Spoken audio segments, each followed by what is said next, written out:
Hello everyone, Sarang गुरु digital classes में आपका फिर से स्वागत है। बच्चों, पिछली क्लास में हमने इकोनॉमिक्स का सेकंड चैप्टर स्टार्ट किया था, राज्य एवं राष्ट्र की आय, और आज हम इसी चैप्टर को कंटिन्यू करेंगे। आज के इस टॉपिक में हम क्या पढ़ने वाले हैं? बिहार राज्य की आय के बारे में। ठीक है, अभी तक मैंने आपको पिछली क्लास में पढ़ाया था उत्पादन के साधन क्या है और उत्पादन के साधनों को किन रूप में पारिश्रमिक मिलता है। ठीक है, ये बताया था मैंने। तो अब हम पढ़ेंगे, क्योंकि हमारा टॉपिक ही राज्य एवं राष्ट्र की आय है, तो हम क्या करने वाले हैं, अपने राज्य की आय यानी बिहार राज्य की आय के बारे में डिस्कस करेंगे, है ना। बच्चों, मैं ऑलरेडी आपको बता चुकी हूँ कि अगर हम देखें राज्यों की तुलना करें तो हमने क्या पाया, अभी तक जो भी हमने प्रीवियस क्लासेस पढ़ा है उसमें हमने क्या पाया कि जितने भी राज्य हैं उन सभी राज्यों में से सबसे कम प्रति व्यक्ति आय अगर किसी राज्य में है तो वो कौन सा राज्य है? बिहार।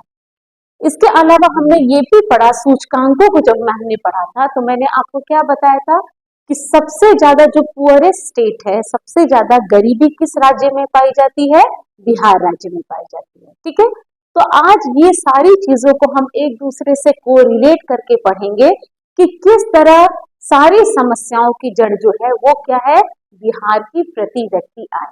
ठीक है, तो आज हम पढ़ने वाले हैं बिहार राज्य की आय के बारे में। ये ऑलरेडी मैं आपको पढ़ा चुकी हूँ कि बिहार जो है ये सबसे पिछड़ा हुआ राज्य है। इसकी अगर हमने जनसंख्या की बात की थी कि कितने प्रतिशत जनसंख्या गरीबी रेखा के नीचे रहती है, तो वो कितनी थी? 51.7%, यानी लगभग 52%। इसका हमने ये भी देखा था कि बिहार की जो प्रति व्यक्ति आय है वो सबसे नीचे है, और मैंने आपको बताया था कि प्रति व्यक्ति आय हम निकालेंगे कैसे, ये ऑलरेडी हम लोग पढ़ चुके हैं कि किसी भी अगर राज्य की या किसी भी देश की अगर हमें प्रति व्यक्ति आय को निकालना है तो इसका क्या था फॉर्मूला? प्रति व्यक्ति आय यानी कि पीसीआई, पर कैपिटा इनकम। ठीक है, पर कैपिटा इनकम। तो पीसीआई निकालने के लिए हमें क्या करना था? टोटल इनकम, यानी जो भी राज्य के अगर हमें प्रति व्यक्ति आय निकालनी है तो राज्य की कुल आय, या फिर अगर हमें देश की कुल प्रति व्यक्ति आय निकालनी है तो देश की कुल आय को पता लगा लेंगे। तो बिकॉज हम लोग यहाँ पे किसकी प्रति व्यक्ति आय के बारे में बात कर रहे हैं? बिहार राज्य की प्रति व्यक्ति आय के बारे में।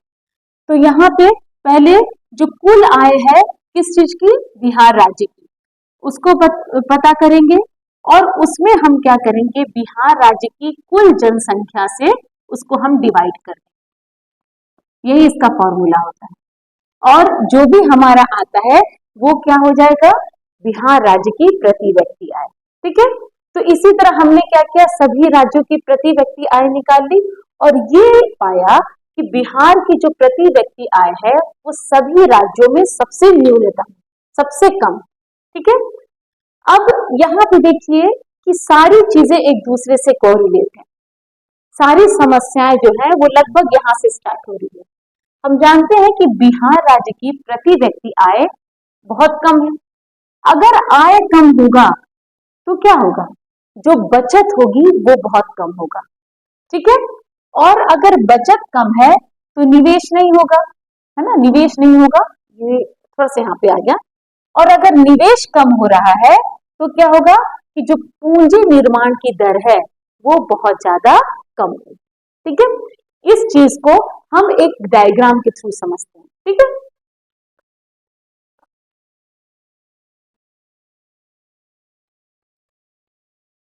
यहाँ पे हम लोग क्या करने वाले हैं?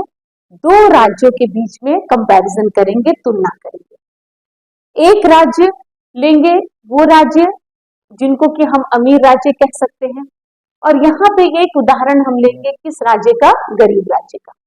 तो अमीर राज्य में हम किस राज्य का एग्जाम्पल लेते हैं? गोवा का। ठीक है, तो माना कि गोवा राज्य है, ठीक है, यहाँ पे हम मानते हैं, यहाँ पे हमने किस राज्य को लिया? गोवा को। क्यों लिया? क्योंकि ये अमीर राज्य है, इसकी प्रति व्यक्ति आय बहुत ज्यादा है। और गोवा की प्रति व्यक्ति आय बढ़ने का जो मुख्य कारण है वो है वहां का टूरिज्म, है ना, क्योंकि वहां पे टूरिस्ट बहुत आते हैं। इस वजह से इनके पास आय का स्रोत जो है वो टूरिज्म है, जिसकी वजह से वहां की प्रति व्यक्ति आय बहुत ज्यादा। अब मैंने अभी बताया कि यहाँ पे क्या है, उच्च प्रति व्यक्ति आय, प्रति व्यक्ति आय, ठीक है। अब आय जब बहुत ज्यादा है तो क्या होगा, बचत ज्यादा होगी, अधिक बचत, ठीक है। अगर बचत अधिक है तो हम क्या कर सकते हैं, ज्यादा इन्वेस्टमेंट होगा, यानी कि अधिक विनियोग होगा, अधिक विनियोग होगा। और जितना ज्यादा हम इन्वेस्टमेंट करेंगे, यानी जितना ही किसी राज्य में इन्वेस्टमेंट ज्यादा होगा, वहां पे क्या होगा, पूंजी का निर्माण ज्यादा होगा, यानी उच्च पूंजी निर्माण होगा, पूंजी निर्माण। और जितना पूंजी का निर्माण होगा उतनी ही ज्यादा प्रति व्यक्ति आय होगी, ठीक है। तो ये हमने एग्जांपल लिया किसका, ऐसे राज्य का जो कि कैसे है, अमीर राज्य में आते हैं, ठीक है। कैसे, उच्च प्रति व्यक्ति आय है, प्रति व्यक्ति आय यानी कि सबकी आय बहुत ज्यादा है। इस वजह से जब आपके पास आय ज्यादा होगी तभी तो कंजम्पशन के बाद हम बचत कर सकते हैं। तो यहाँ के लोगों का जो बचत स्तर है, ठीक है, वो बहुत ज्यादा होगा, है ना। अब बचत किए हुए पैसों को क्या किया जाता है, ज्यादातर कुछ पैसों को सेविंग्स की तरह रखा जाता है, पर ज्यादा जो बचत का हिस्सा होता है वो क्या किया जाता है, प्रॉफिट उद्देश्य कार्यों में लगाया जाता है, जिसे कि हम निवेश कहते हैं, है ना। तो बचत अगर ज्यादा होगी तो इससे क्या होगा, विनियोग भी ज्यादा होगा, यानी इन्वेस्टमेंट ज्यादा होगा। अगर इन्वेस्टमेंट ज्यादा हो रहा है, इट मीन्स किसी राज्य में उद्योग लग रहे हैं, कल कारखाने लग रहे हैं, इससे क्या होगा, रोजगार का स्तर बढ़ेगा और कई लोगों को रोजगार मिलना शुरू होगा। यानी अगर जितना हम निवेश करेंगे उतना उत्पादन होगा, और जितना उत्पादन होगा उससे क्या होगा, लोगों को रोजगार मिलेगा और वहां के लोगों की क्या होगी, प्रति व्यक्ति आय जो है वो और ज्यादा बढ़ेगी। तो हमने क्या देखा कि ये जो है इस तरह से ये साइकिल काम कर रहा है, ये चक्र इस तरह से काम कर रहा है, ठीक है। वही दूसरी तरफ अगर हम किसी गरीब राज्य का एग्जाम्पल ले, जैसे कि मैंने बताया कि अभी अगर हम गरीब राज्य में सबसे जो गरीब राज्य है बिहार के बारे में बात करते हैं, ठीक है, बिहार सबसे गरीब राज्य है। यहाँ पे बिल्कुल उल्टा ये साइकिल चलेगा, यानी यहाँ पे कहेंगे हम कि कम प्रति व्यक्ति आय है या फिर निम्न प्रति व्यक्ति आय है, कुछ भी हम कह सकते हैं, ठीक है, निम्न प्रति व्यक्ति आय। अगर निम्न प्रति व्यक्ति आय है तो जब आय ही कम होगी तो बचत कैसा होगा, निम्न बचत स्तर, जो बचत होगा वो काफी कम होगा। जब बचत ही नहीं होगी तो इन्वेस्टमेंट कहां से होगा, तो यहाँ पे क्या होगा, निम्न विनियोग,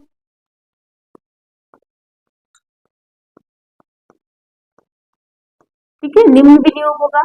और जब निम्न विनियोग ही नहीं हो रहा है, उत्पादन ही नहीं हो रहा है, तो पूंजी का निर्माण कहां से होगा, तो जो है पूंजी का निर्माण वो भी काफी निम्न हो जाएगा,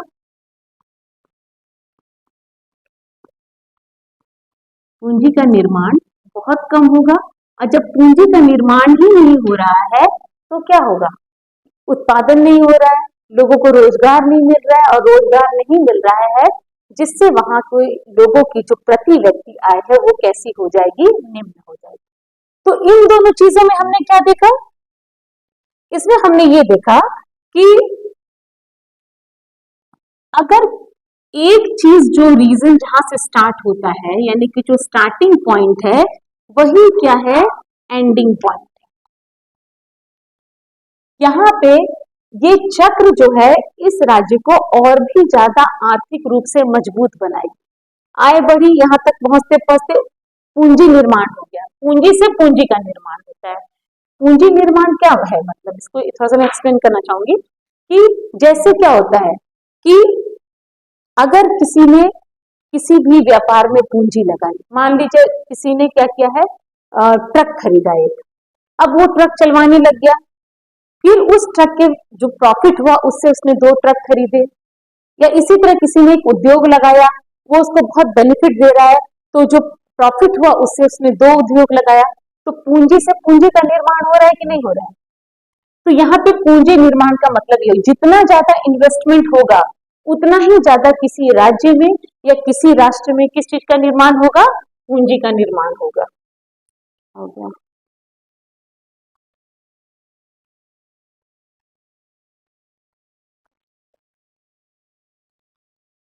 चलिए, पता नहीं इसमें क्या हो गया, नेक्स्ट स्लाइड में चलते हैं।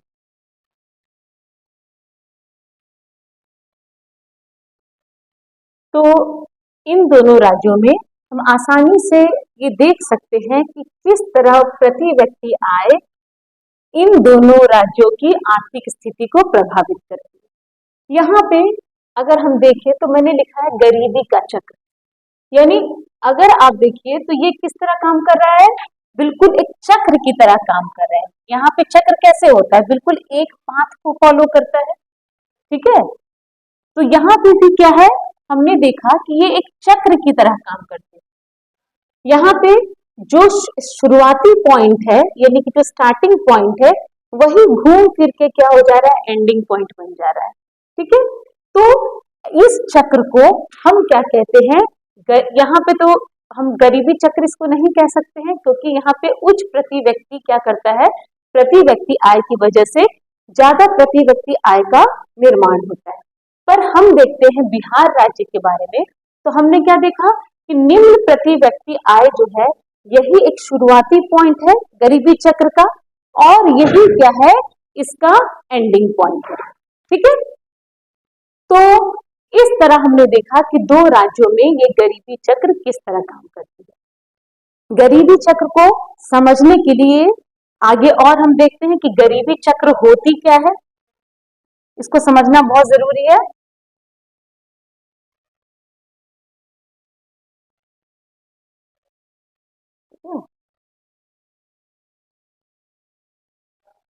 देखो, ये एक बहुत इंपॉर्टेंट कॉन्सेप्ट है जो ज्यादातर आपसे एग्जाम में पूछा जाएगा, ठीक है। क्वेश्चन ये पूछा जाता है कि गरीबी का दुष्चक्र किसे कहते हैं। तो आज हम इसी टॉपिक को फिर से डिस्कस करेंगे कि गरीबी का दुष्चक्र ये एक कॉन्सेप्ट है, एक ये अवधारणा है, जिसको एक अर्थशास्त्री थे जिनका नाम था रैगनर नर्स, उन्होंने ये अवधारणा, ये कॉन्सेप्ट दिया कैसे, उन्होंने कई सालों तक कुछ अल्प विकसित देशों का अध्ययन किया, ये देखने के लिए कि ये देश अल्प विकसित ही क्यों है, यानी गरीब थे और गरीब ही रह रहे हैं, आखिर इसके पीछे क्या कारण है। और उन्होंने स्टडी की उन कंट्रीज की जो कि गरीब थे, और उन्होंने एक कॉन्सेप्ट दिया कि ये देश इसलिए गरीब है क्यों, क्योंकि ये एक चक्र में फंसे हुए हैं, एक चक्र नहीं, एक दुष्चक्र में फंसे हुए हैं। उस दुष्चक्र को उन्होंने क्या नाम दिया, गरीबी का दुष्चक्र। तो बहुत बार 1 मार्क्स का क्वेश्चन बच्चों आपसे पूछा जाएगा कि गरीबी का दुष्चक्र की अवधारणा किस अर्थशास्त्री ने दी, तो आपको क्या नाम बताना है, रैगनर नर्स, ठीक है। ये कॉन्सेप्ट है क्या,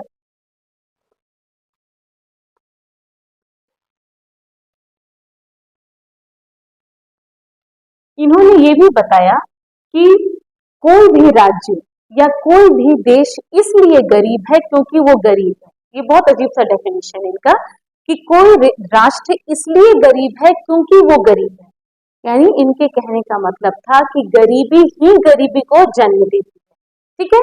अगर हम बिहार के बारे में बात करें तो शुरू से बिहार एक गरीब राज्य रहा है।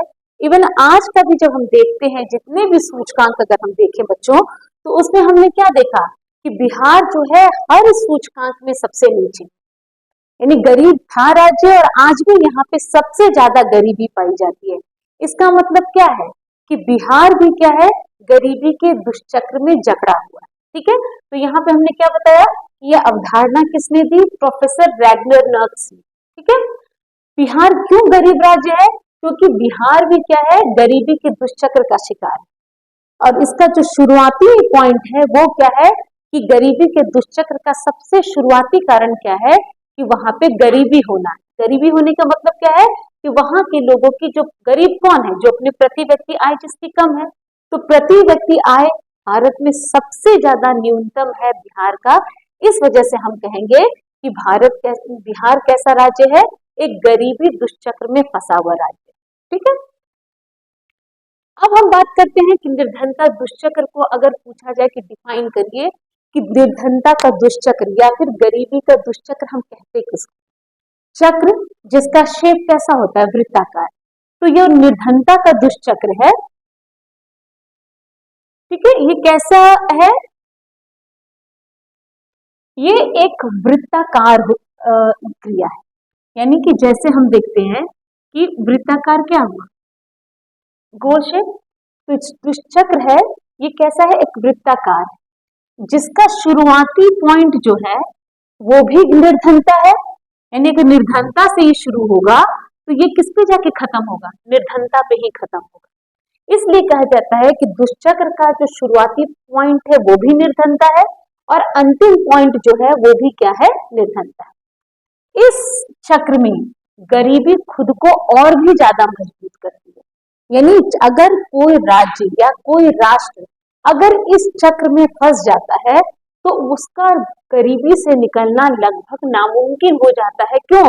क्योंकि वो क्या करता है, इसके अंदर गरीबी और भी ज्यादा मजबूत हो जाती है। और ये एक ऐसा चक्र है जहां पे शुरुआत होगी गरीबी से, यानी कि कम आय से, कम आय की वजह से कम बचत होगी, कम बचत की वजह से कम निवेश होगा और जिससे क्या होगी, कम उत्पादकता होगी और फाइनली फिर से क्या होगी, कम आय होगी।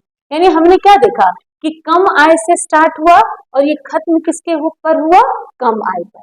यानी निर्धनता से शुरू हुआ और किस पे जाके खत्म हो रहा है, निर्धनता पे ही जाकर के क्या हो रहा है, खत्म हो रहा है। इसमें ये एक और इसके अंदर पॉइंट है कि गरीबी का जो ये चक्र है ये अनवरत चलता रहता है, यानी कंटिन्यूटी में ये चलता रहता है। ठीक है, और लास्ट पॉइंट, यानी ये ऐसा चक्र है जिसके अंदर ये कहा जाता है कि गरीबी ही गरीबी को जन्म देता है। कोई व्यक्ति या कोई राष्ट्र, ये वैगनर नक्स ने ये मेंशन किया था कि कोई भी राष्ट्र इसलिए गरीब है क्यों, क्योंकि वो गरीब, यानी गरीबी ही गरीबी को जन्म देती है। इसको हम एक फिगर के थ्रू से भी समझ सकते हैं, एक डायग्राम के थ्रू भी समझ सकते हैं।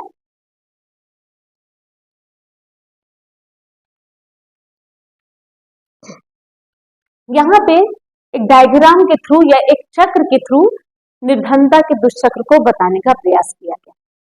यहाँ पे मैंने अभी बताया कि निर्धनता से ही शुरू होगा और निर्धनता का मतलब क्या है, कम आय। जो जिसके पास पैसे नहीं है वो निर्धन है। रीजन क्या है, क्योंकि अगर निर्धन है यानी कि वो अपनी बेसिक फैसिलिटीज को, मूलभूत आवश्यकताओं को पूरा नहीं कर पाएगा। तो शुरुआत क्या हुई कि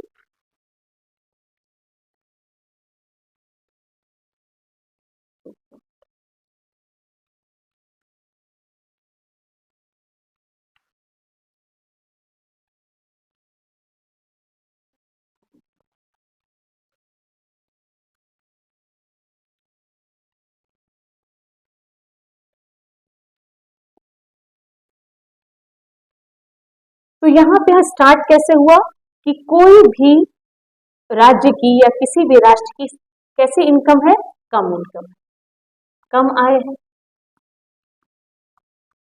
अब आय ही कम है तो वो क्या करेगा, अपनी जो भी मूलभूत आवश्यकताएं हैं उसको पूरा नहीं कर सकता है।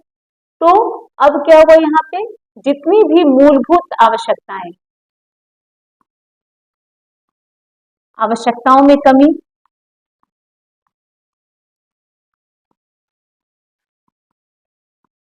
यानी कि ना तो उसे फूड मिल रहा है, न ही उसे जैसे मूलभूत आवश्यकता में क्या रख सकते हैं आप, भोजन,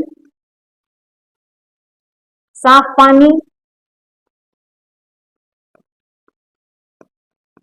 ठीक है, एजुकेशन यानी कि शिक्षा और स्वास्थ्य। ठीक है, तो मूलभूत आवश्यकताओं में ये सारी चीजें जो है ये कोई भी व्यक्ति इसको पूरा नहीं कर पाए।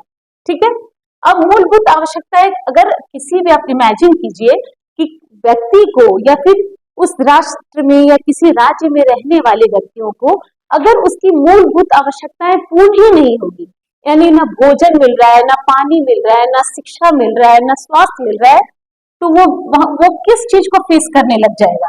ठीक है, भूखमरी को, ठीक है, भूखमरी को, स्वास्थ्य मतलब या फिर हम इसको ये कह सकते हैं बीमारी को, बहुत सारी बीमारियां होने लग जाएंगी उसको, ठीक है, और अशिक्षा को। उस राज्य की या उस राष्ट्र की जो जनसंख्या है वो क्या, किस चीज को फेस करने लग गई? भूखमरी, बीमारी और अशिक्षा को। अगर किसी राज्य की जनसंख्या अगर ऐसी है तो तुम सोच लो कि वो क्या हो जाएगा, इसके अंदर ये क्या एबल है या इसको रोजगार के अवसर इनके लिए कैसे हो जाएंगे? रोजगार के अवसर सीमित हो जाएंगे, है ही नहीं, कोई योग्यता ही नहीं है इसके अंदर कि ना तो शिक्षा है और न ही अच्छी हेल्थ है, तो रोजगार के अवसर क्या हो जाएगा? सीमित हो जाएगा। और इस तरह की जनसंख्या जो हो जाएगी वो कैसी हो जाएगी? अकुशल तथा अशिक्षित, अशिक्षित,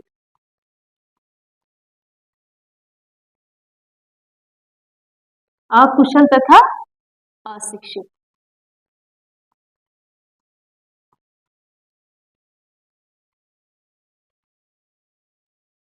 और ऐसी जनसंख्या क्या ज्यादा आय का उत्पादन कर सकती है? बिल्कुल नहीं। अगर पॉपुलेशन ही अनस्किल्ड है और अनएजुकेटेड है तो क्या होगा? वो कभी भी उत्पादन में सहयोग नहीं करेगी और देश का जो आय हो जाएगा वो क्या हो जाएगा? कम हो जाएगा। तो यहाँ पर हम यही देखते हैं, इसको फिर से मैं एक बार आपको क्लियर कर देती हूँ। गरीबी का दुष्चक्र कैसे काम करता है किसी राज्य में या किसी राष्ट्र में? शुरुआत क्या हुई कि उस राज्य की या उस राष्ट्र की जो आय है, प्रति व्यक्ति आय या कुल आय, वो कम होगी। अब वहां के लोगों की आय ही कम है तो इट मीन्स कि they are not able to fulfil their basic facilities. It means कि जो भी उसकी मूलभूत आवश्यकताएं हैं, भोजन, साफ पानी, शिक्षा, स्वास्थ्य, ये कोई भी मूलभूत आवश्यकता को वो पूरा नहीं कर पाएंगे, जिसकी वजह से उस राज्य की या राष्ट्र की जनसंख्या किन समस्याओं को फेस करेगी? भूखमरी, बीमारी और अशिक्षा को। इट मीन्स कि कुछ भी नहीं है यहाँ की जनसंख्या के पास, तो इनके लिए रोजगार के अवसर कैसे हो जाएंगे? सीमित हो जाएंगे, ठीक है, रोजगार है ही नहीं। और अगर वहां की जनसंख्या बेरोजगार है तो हम कह सकते हैं कि वहां की जनसंख्या अकुशल होगी और अशिक्षित होगी, जिनको भविष्य में कोई भी रोजगार नहीं मिलेगा। और फाइनली क्या होगा कि वो आय का उत्पादन नहीं करेंगे और फिर से उस राष्ट्र की या उस राज्य की जो प्रति व्यक्ति आय क्या हो जाएगी? कम हो जाएगी। तो ये चक्र इसी तरह काम करता है। बिल्कुल, गरीबी का जो दुष्चक्र है वो इसी तरह काम करता है। और इस सिचुएशन में फॉर एग्जाम्पल किसी भी राज्य की एक साल पहले 1 करोड़ मान लीजिए कि उसका टोटल इनकम था, लेकिन जब ये चक्र यहाँ से चल करके दोबारा यहाँ आएगा तो याद रखिए गया, ये तय है कि उस राज्य की जो टोटल इनकम होगी कैसी हो जाएगी? और भी कम हो जाएगी, यानी 1 करोड़ से कम हो जाएगी। तो इस सिचुएशन में हम क्या कह सकते हैं कि इस सिचुएशन में हमने क्या देखा कि गरीबी और मजबूत हो गई, फिर दोबारा ये साइकिल चलेगा तो वो और मजबूत हो जाएगी, यानी गरीबी जो है वो ग्रेजुअली क्या होगी? इंक्रीज होगी, बढ़ेगी। तो इसी को हम क्या कहते हैं? गरीबी का दुष्चक्र कहते हैं। तो आज जितने भी अल्प विकसित है राज्य, देश है या कोई भी जो पिछड़ा हुआ राज्य है, उसकी सबसे बड़ी समस्या क्या है कि वह राज्य किसके अंदर फंस चुका है? गरीबी के दुष्चक्र में फंस चुका है। ठीक है, तो यही आज लास्ट टॉपिक है हमारा, निर्धनता का दुष्चक्र। ठीक है, नेक्स्ट क्लास में हम लोग बहुत इंपॉर्टेंट टॉपिक स्टार्ट करने वाले हैं, नेशनल इनकम या फिर राष्ट्रीय आय। ठीक है, तो आज का टॉपिक हम लोग यहीं खत्म करते हैं। Thank you.